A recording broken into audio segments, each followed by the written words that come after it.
As part of a grassroots effort created by Guardian Spouses to help build community and connection, we bring you a clip from our January 10th candid conversation with Major Emry from the 1st Delta Ops Squadron, Detachment 1. Thank you.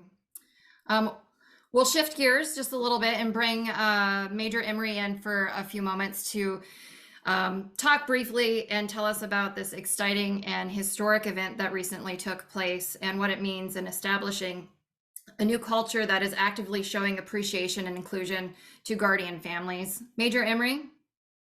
Ma'am, thank you for having me on. So if I were to summarize my message tonight is, first of all, thank you.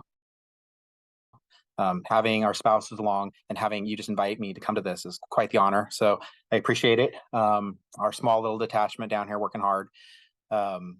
So, first of all, besides thank you, with that comes a you matter. Our spouses absolutely matter.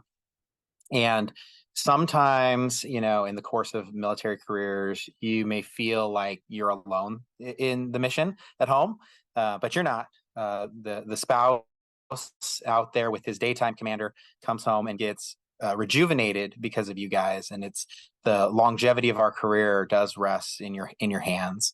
And my third point there is let's go out there and change the world together. It may not be changing the entire globe, but you have certainly changed one person's life, your spouse, for the best. So let me get into the pinning and putting this pin on a member. You may notice Space Force BMT does things a little differently. We have some luxuries in life. Command by negation is one of those things where if there's not a rule saying I can't do it, I might be able to do it in our doctrine. And then also mission type orders where we get an intent from one of our bosses, one of the generals or Colonel Norsky in this case, and then we execute that intent in line with that vision, what that commander has. And some of that vision is out there in our core values. One of our core values is connection. That ties directly to our social resiliency, our mental resiliency, often our spiritual and physical resiliency as well comes down to that relationship. So we created a thing called the patching down here, where we connected our active duty member here at basic training to a member on Peru out there with a note and a patch from that member that member wore. And that kind of is one of the capstone type events for them here, is putting that patch on their shoulder and welcoming them in. So with that, doing things non-standard, I will preface this as well with Senior Master Sergeant Chua, Chief Select. His son came through BMT down here, and we graduated him. I had a Tech Sergeant Hero. He helped us with curriculum development.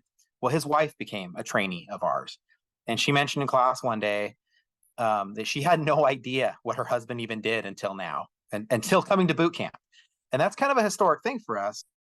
We often didn't know, our spouses didn't know what we did because it was behind closed doors in a skiff and we didn't talk about it.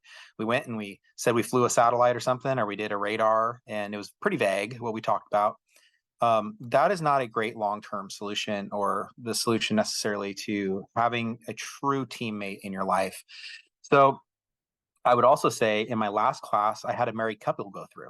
I had a husband and wife in training together in basic military training, if you can imagine what that would be like. And so there have been a lot of unusual non-Saturn things, and I think the Air Force looks at me like I'm crazy sometimes. And so came the pinning. I asked Colonel Norsky, actually, now, sir, you have purview and you're the boss of Space Force Boot Camp. What would you like to see? Here's the things we've done so far. And he said, I would really like to bring the families into this more. And he came to our patching event, and we patched the Guardians. We gave them awards, and he thought, how great would it be to have the families there too?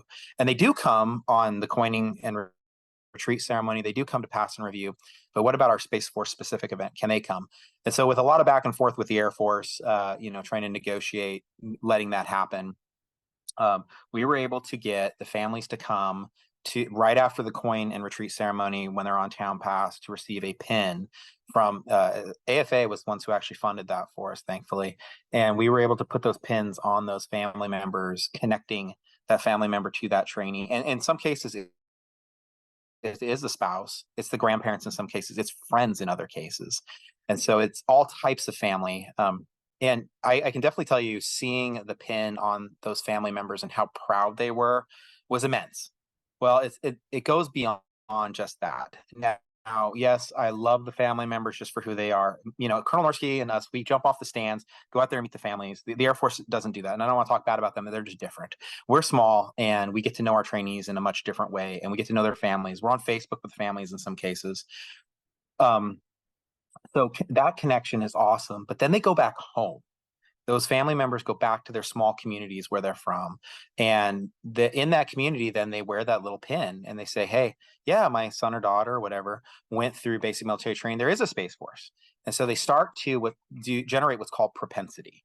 And that this is a recruiting thing. If America and Main Street America knows what the Space Force is, those young men and women going through school start to have a dream that's bigger than their small town sometimes. And we're different than the Marine Corps. We're similar in a lot of ways. I'll definitely admit to that. In one of the ways we're similar, we made our recruiting goals. We're not hurting for numbers, but we want to have an environment where everybody does feel welcome and safe in that sense, that they can come in and serve their nation in uniform in a place that provides a long-term vision for their life. And even if they don't stay for an entire career, it provides a foundation for them to reach out for the rest of their life. And in kind of the business we're in of a strategic environment with other nations, and it is a continual type of warfare that goes on nation against nation, the competitive advantage we have is our people, and our people are also our spouses and our children. So we were able to, accomplish this small task with a small gift, a small pin and a small symbol that then echoes great, profound things. And it's not just this generation; it's the next generation, and that high school counselor, and that football coach, and that adds value to the American way of life.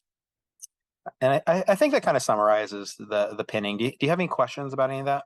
I think you did great explaining that. Thank you so much for sharing that. I think that is a huge step in the right direction for all of our families, and an example that needs to be set for all of our other branches too. So kudos to you guys.